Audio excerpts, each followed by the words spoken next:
Real Nerds is a proud partner of the Denver Podcast Network.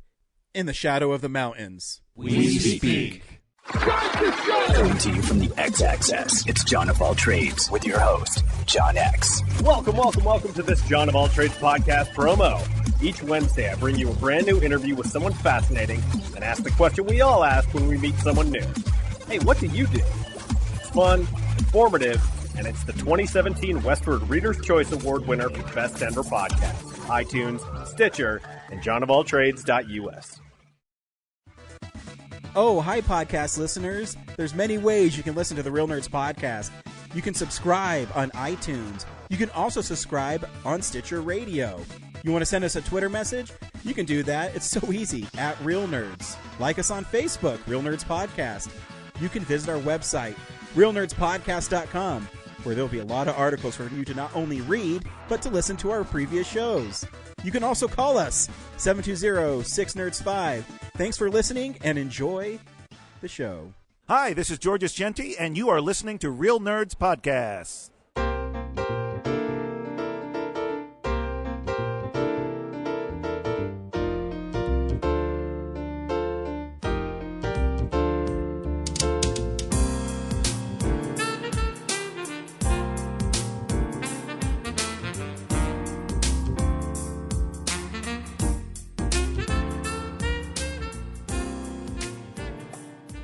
Welcome to another Real Nerds Podcast interview from Denver Pop Culture Con 2019.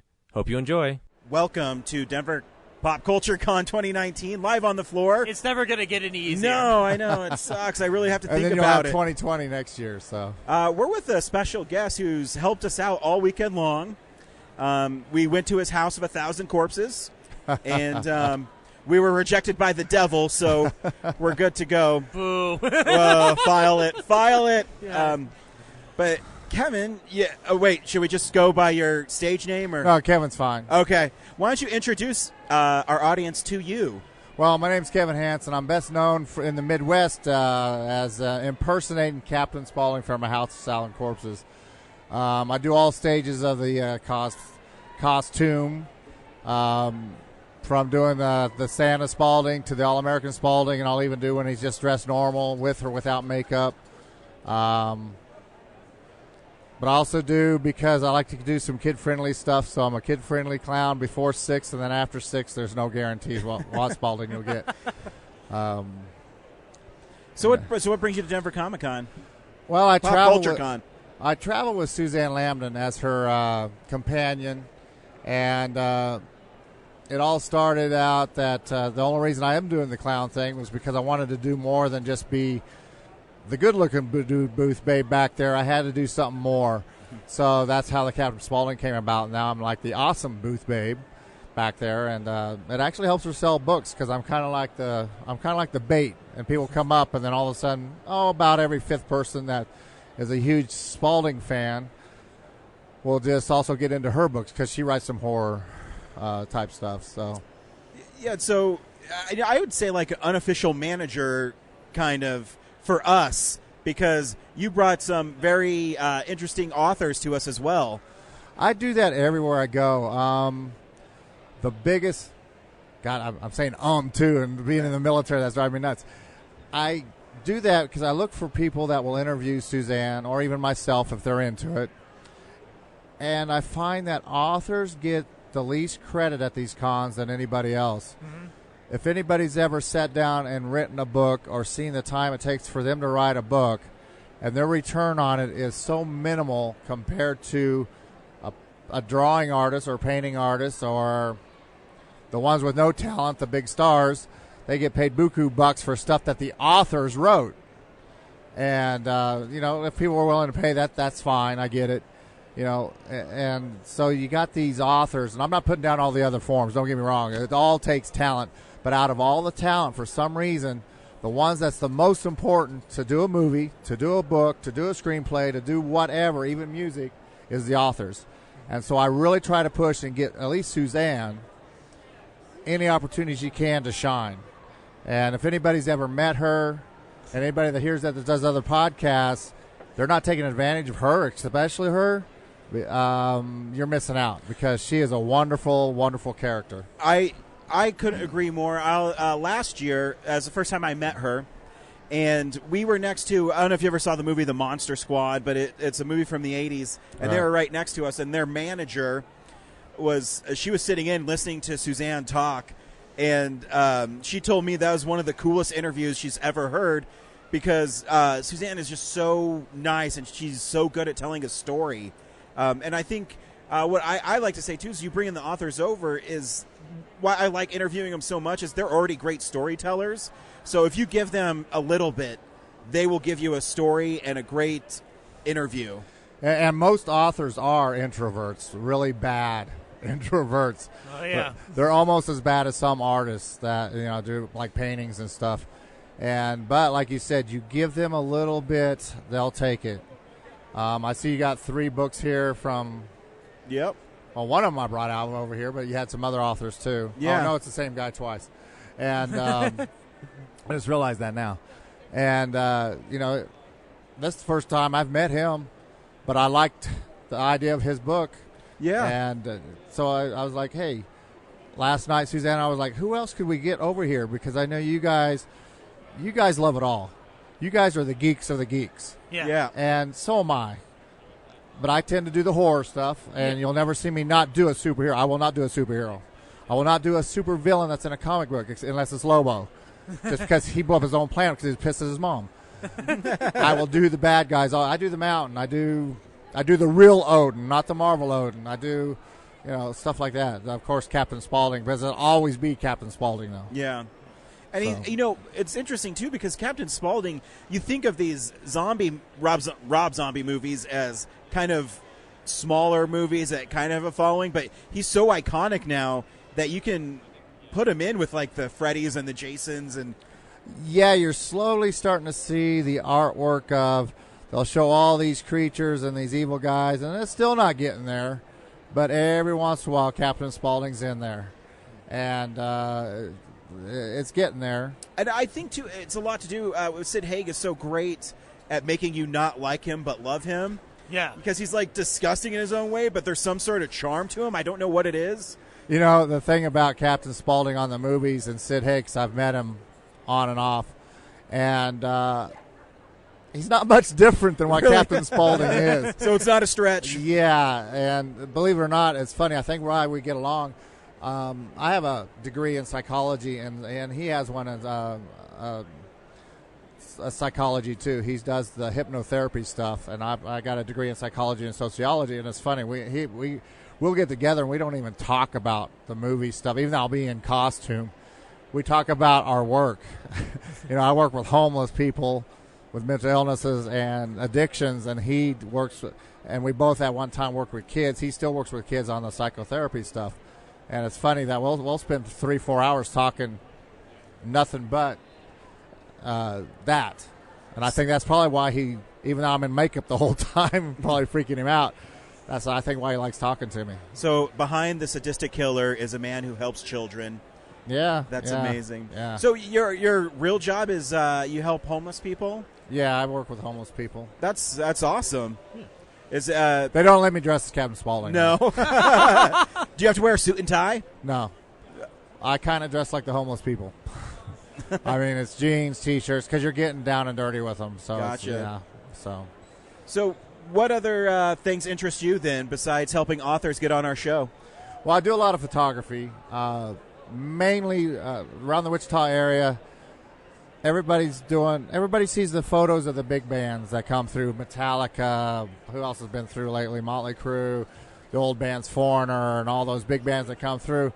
But every scene, I know about the Denver scene because I'm in a small band. I'm not a small band, but I'm in a rock band, punk band actually. Every city has this underground scene of music that it will just tear your throat. It'll just blow your mind. And it's so tight and it's so awesome. It can be any genre that you can think of. And Wichita has that, and people don't realize it. I'm not trying to prove a point. I could care less if people see my photos. But I go to I won't even go to big shows anymore because the bands are just as good or better in our bar scene than they are the ones traveling through in our big arenas. And that's I do a lot of photos that way. In fact, that's it was funny because I was doing photos for years and hiding behind the camera, and no one really noticed me. I started putting on the makeup. Now everybody knows me, and it's the same crowd too. So, in fact, and now they're like, "Hey, Kevin, come to our party to do photos, but dress as Captain Spaulding." So, if you see Captain Spaulding running around taking photos, you know what's going on. So I asked Suzanne this because I found out she was from Wichita today, or 2 days ago. When I here 2 days ago, Yeah. It all blends together. Oh my God, it feels like a month ago. To be I know, honest right? with you. What is up with the children's statues in Wichita in the middle of sidewalks with no one around? There's an artist that does these bronze things. Don't know about it so much. Wichita actually, for its size per capita, is one of the top meccas for art and artists. A lot of people back in the past, to make it in art, you had to leave and go to New York, L.A., or even Denver. But now you don't have to. Wichita has a huge art mecca of talented artists that is just really unbelievable. If you go back down there now and drive down Douglas, you're going to see murals on everything now. There's literally a week, I don't know which week it is, I think it already happened, where it's called the Design District. They just start painting everything. I mean, everything. Light poles start getting painted. Not all at once. But murals start popping up on the side of buildings. Slowly starting to spread throughout the entire town. And I actually live just a block off of the Design District, so I get involved in it somewhat. I usually take people around and show them the artwork, my clients and stuff, because I'm kind of an art therapist type guy. And it's just... But yeah, as for those bronze statues, yeah, they're everywhere and they're multiplying. So I don't know who does the work, but I know it's the same guy that does it. I was telling and you, somehow they're breeding, and I don't know how. Yeah, I still say it kind of creeps me out because here's why. In my previous job, I used to go all over the country and open up restaurants. And when I went to Hutchinson, I had to stay a day in Wichita, and it was 5:00 in the afternoon, so rush hour. And I was walking downtown Wichita, and no one was around. Except for these like children's statues. Not all of them are children. There's some animals. Really? There's actually a really cool one. I think it's a guy sitting on a bench and barefooted, and during the summer there's a little fountain going on, but during the winter you'll see people put scarves on them and hats and stuff. Oh, to show concern and care for their company. Well, I think they're actually out there for the homeless guys who walk by. Yeah. And there's like 3 or 4 of them that people do that to, and you'll see like these knitted scarves and knitted hoodies and stuff that are something for the head. And there's like 3 or 4 of them that they do that for, but there's always a different one every time I pass it because I work downtown. And I just kind of noticed that it's like a different one almost every day, so I'm thinking they are out there for the homeless people. It's just... I know if I was homeless and I didn't have any of that stuff, I'd be taking it. Yeah. I just think it was so bizarre because I was there and there's no one around and these little children statues were just in the middle of the sidewalk. And then I realized if you went across like the river, that's where like all the people were. I don't know. It was an unreal experience. Yeah, the other side of towards the Delano District. Back in the history of Wichita, the Delano District was the last part before you crossed the bridge into actually getting into the actual Wichita, where you could still carry your sidearm. And that's where all the brothels and all the crazy stuff was going on at that back in the history. Like a Deadwood kind of scenario, or or the opposite of it. Yeah. Except they didn't say fuck as much. Well, it is Wichita. Maybe they did say fuck. I don't know. We still say fuck a lot now. Well, there's a DeLorean right back there. We could go find out right now. Yes, let's load it up. So yeah, it sounds like I'm promoting Wichita a little bit, but it is true. Like right now, the Riverfest is going on, and there's actually a con going on right there now. From all our local con, it's not going to be as big as this because we don't do the star thing so much. I mean, we like stars, we like our stars, but we're not going to flip out over them. We never have.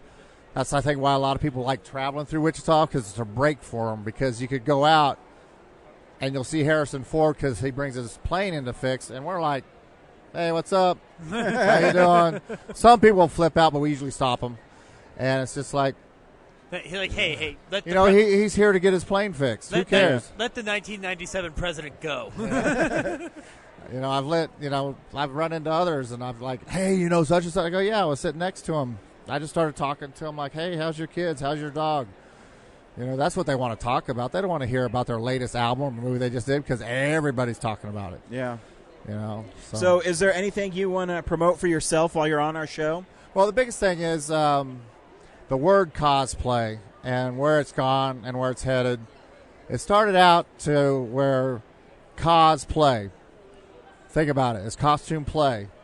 And a lot of the contests anymore is not costume play anymore. It's costume model. And I've gotten on other panels about this. I've talked about it. I don't know. It's weird because that's the reason I came over here, because I was like, man, I normally don't care. But I started thinking about it. I do care to an extent. Yeah, these people get up there and they got these great, awesome builds. Credit to them. They should win that category for build. You got these other people that come up and they're great seamstress. Great. They should win that category for that seamstress stuff. But they are the ones winning the ultimate prize of grand champion. A grand champion should have that awesome build along with the play. And the play of it is playing that character. I see people get up there as a character and they stand there and that's it, but they have this awesome armor. Okay? Then that distracts you from the actual interaction. Right, and they're not really doing anything, though. Yeah. Because they probably can't, but that's fine. If anybody's ever seen me get up there, I tend to win the crowd almost every single time, because if you guys were hosting, you wouldn't be hosting the moment I'm up there, because I'll take the mic from you and I start hosting. And I start doing what would Captain Spaulding do. And I've been kicked off a few stages, I'm not going to lie, but I don't do full Captain Spaulding because I got a kid-friendly. I'm respectful of that. But I don't think the horror cons get what I'm doing, but the pop cons don't. And that's what we're missing out. Because back in the day, when all this first started, you got the cosplay. Somebody gets up there and they're playing Spider-Man. Okay, a lot of Spider-Man. And he's up there and he's doing the flipping around and doing all these things and gets up there and shoots his webs. Boom, extra points. I don't care if he made it out of duct tape or not. Heck, if he did a costume that looked that good out of duct tape, he'd probably have a lot more points. But that's what I'm saying. I see somebody come with this beautiful, awesome armor, but they just stand there and they win. That's fine. They can win that category, but not the grand champion. And I've had people tell me I'm wrong, and that's fine. I have no problem. I'm thick-skinned. Well, that's the whole, and I go, no, it's not, because I've been around doing this stuff. I'm a costume entertainer. I am not a cosplayer. That's where the big difference is going to come from.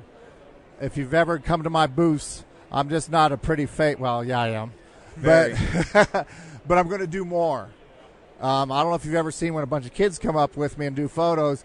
Kids get shy, and they just kind of stand there, and they don't want to move. And I'm like, kid, you are the rock star of this photo because your mom's taking this photo. Let's come up with a rock star pose. And I do the same one with all of them. So we get there and we do kind of a rock star pose thing where I'm holding my hands out like, how they grabbing a ball sack. That's the best I can describe it, tickling the balls. I hope you have an audience that's adult. And then we just start growling at the camera as loud as we can. And the kids love it, the parents love it, everybody around me loves it. That is cosplay, okay? But mine is actually costume entertainment. Because I also do some work with a band called Rabbit 666 out of Wichita. I do a couple of the songs. I do a lot of backing vocals. I just love it. It's a blast. I started up a new band where I'm a bass player in it, and the other guy sings. I only play one string on the bass, so I've got a long ways to go, but it's fun. It's really fun. I host shows. I do birthdays. I do all kinds of other things. And don't get me wrong, I got some great friends that are great cosplayers, but to me, they're cos models. They're beautiful people. What they're doing is awesome, but they're getting all this credit for being the play part of it. And to me, that's where it's gone wrong. And I blame it all on all this reality TV stuff that happened with all these shows where they had all these competitions for cosplay. Great talent, great seamstress, great builders, but where's the play at? And that's what I want to see back into. I want to see the grand champions with a great costume and doing a great play. Maybe they don't have the best costume. That person won the best costume in that category, but this person may not also have the best play, but they have the best costume and the best play out of all of that. And that's what you're not seeing. Right now you're seeing the play. I'm holding my hands up like a scale, so just so people can say, so when I say, so the play's down low and the costume's up high. And that's, I've seen some great people get up there and do some stuff musically or skill-wise and all this, but their costume's not the greatest, but it's better than most. And so I feel there needs to be another category, and they need to focus on that. Sorry, the best costume can't be the grand champion. The best cosplay can't be the grand champion. But the best cosplayer with both can be the grand champion.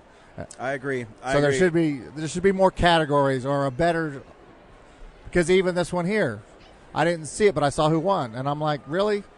Great costume, don't get me wrong, but I saw some other ones that got up there, and around where I'm at, if I enter a cosplay contest and no one's seen me yet, I become Captain Spaulding without the F-bombs, and I will take over, and I've actually set the stage for that. I did that at a smaller one, and all of a sudden, this one guy was playing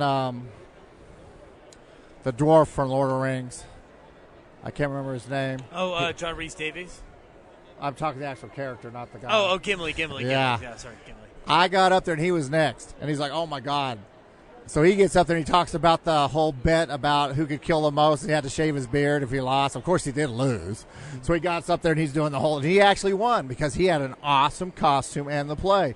But I made him step it up because they're like it took him a while because now all the adults – yeah, I'm an old man. All the adults, men, had to step it up after I got up there. And I don't care if I win. I could care less. A lot of people don't realize my costume is handmade, and it's a triple stitch, double stitch, and all this other stitch because I've ripped it so many times. And it looks like a store-bought, and it's not. But I don't care. I want people to start seeing past just the beauty of what cosplay is. We had a kid get up there when the first he won the Joker. He was doing the new Joker, the crackhead Joker from the Asylum one. Oh, Jared Leto, yeah. And, well, it is. It's the crackhead one. Everybody calls him the crackhead one. And he got up there and he did grabbed the side of his face. Boom, he won because of that. I think if he just got up there as a kid, he wouldn't have. His sister went up there as Poison Ivy, and I thought she would have won too. But the thing is, she did get beat out by someone who had a better costume and did some spinning around and stuff. It was from some anime thing. I don't know anime, so it is what it is. But she got up there and did the Poison Ivy, blew the powder, and she had powder, and she blew it. Oh. And, oh, my God. She took second. And that's what bumped her up, was the play part of it. So when I do these small ones, if you're not playing, I could care less. If you just get up there and stand like, at least do I Am Groot. I know those costumes move around, but at least go, I am Groot at least once, and then hand a flower to somebody. Do something that's going to make you better than just the costume. Or try to dance as Groot, he's really good at that. He is good at dancing. Especially if you get the angst teenage one. Kevin, thank you so much for sitting down and telling us your story, and thank you so much for bringing people over into our world. And thanks for introducing Suzanne to us. She's awesome. Well, I hope you guys can get down and do some of these in Wichita, to be honest with you. That'd be fun. Just down the hill from you guys. Yeah, no, that's easy. You don't even have to use any gas. Just take your cars out of park and just go. That'd be easy. So thank you. All right, thanks, you. Sir. All right, bye. This has been another Real Nerds Podcast interview from Denver Pop Culture Con 2019. See you next year.